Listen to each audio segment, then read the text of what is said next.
If the penalty for breaking the law is a fine, then the law only exists to punish the poor. That's exactly what the Mormon Church found out recently after they hid billions of dollars from the government, and they only had to pay $5 million as a penalty. We're talking about 32 to somewhere between 32 and $35 billion that they hid from the government, they hid from the IRS, they hid from virtually everybody who's supposed to be watching how they're spending their money because they don't pay taxes. You know, can you imagine this cult? It's a Scientology cult. Yeah, there's a lot of them, a lot more of them than there's Scientology, but we're talking about a cult here. And so pick it up from there, would you? Yeah, for 50 years, this scam was going on with the Church of Jesus Christ of Latter-day Saints, the Mormon Church, and they're hiding all this money that they're getting in donations. Nobody outside of this organization knows how much money they even had because it's all hidden. And after years and years of piling up this money, finally, you get the federal government that looks at it and says, oh my God, this is money that because it's investment money, not direct money to you, you do have to pay taxes on. You do owe the federal government a little bit of this. So you've got your $30+ billion. Give us $5 million and we'll call it a day. Yeah, okay. So look, here's what's really problematic. They've known about this since about 2017 or 2018. As we always expect for the feds, they do nothing about it until a whistleblower says, wait a second. You've known about this since 2018. You're doing nothing about it. They're stealing money, basically, because the reporting of it in and of itself moves money around, okay? And they have responsibilities with that money.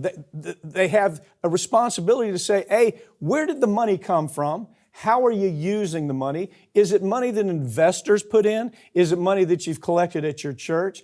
And they're trying to say, well, we don't have to pay taxes, so why is it all important? I love this last line. The lawyers comment on the fraud. Here's what they said.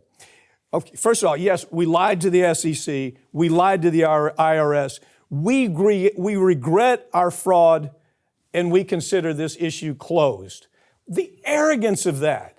And it's the same SEC, understand, that let Bernie Madoff steal billions of dollars from people's bank accounts. SEC knew about it for 10 years, and they let it go on. This is the same thing, isn't it? Yeah, and if we're talking about percentage-wise, $5 million penalty on $35 billion. We're talking about, I think I'm trying to do the math real quick in my head. It's either 0.1% or 0.01% of the money that they made off of these investments that they didn't pay taxes on. How about this? It ain't nothing. Right. It ain't nothing. Nobody's going to, SEC doesn't put anybody in jail, Department of Justice, you know that story. Yeah. And so they get away with it. And if you tried that, or I tried it, yeah, we're gone. We're gone, man. We're going to prison. You know, all that sugary cereal that millions of Americans eat every day? Well, it's not exactly healthy, but thanks to a loophole in FDA regulations, they can still be labeled as really healthy.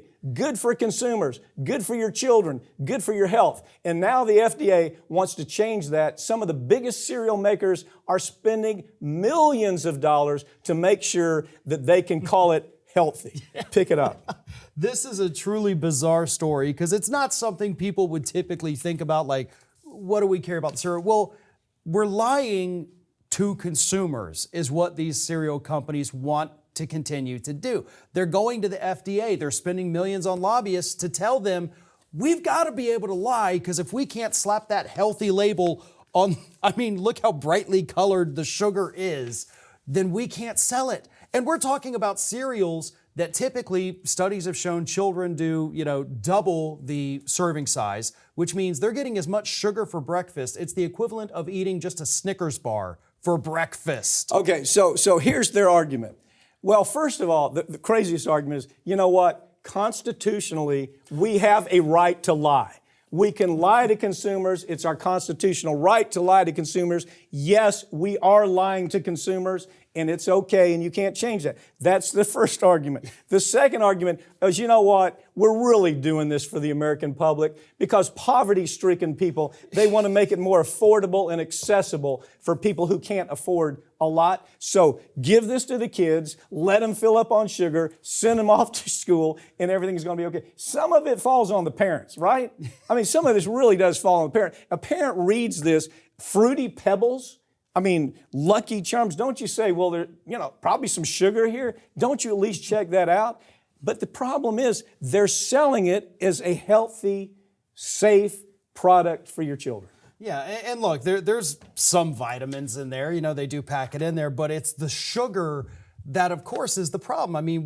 Diabetes is an epidemic here in the United States, and these cereals sure as heck aren't helping that. And to argue that, as a producer, you have the right to lie, that's no different than a car manufacturer saying, listen, there's a good chance this car could fly. Maybe you want to buy it because it could fly. And constitutionally, we can lie to you. Right. So try to fly it, and if it doesn't work, we're still okay. You just got to go really fast off that cliff. It'll fly for a little bit. Yeah. But that's where we're at. And unfortunately, these manufacturers, you talk about Post, General Mills, Kellogg's, they've got a good chance at being successful here because they've successfully avoided this loophole closing. The in the past. real ugly part of this are the freaks that are doing this for them. Yeah. Talk about, it's this really shady kind of PR group. They were the same people that argued on behalf of the OxyContin industry, saying, oh, this is, you don't have any problems with this. This is not going to be something that's addictive.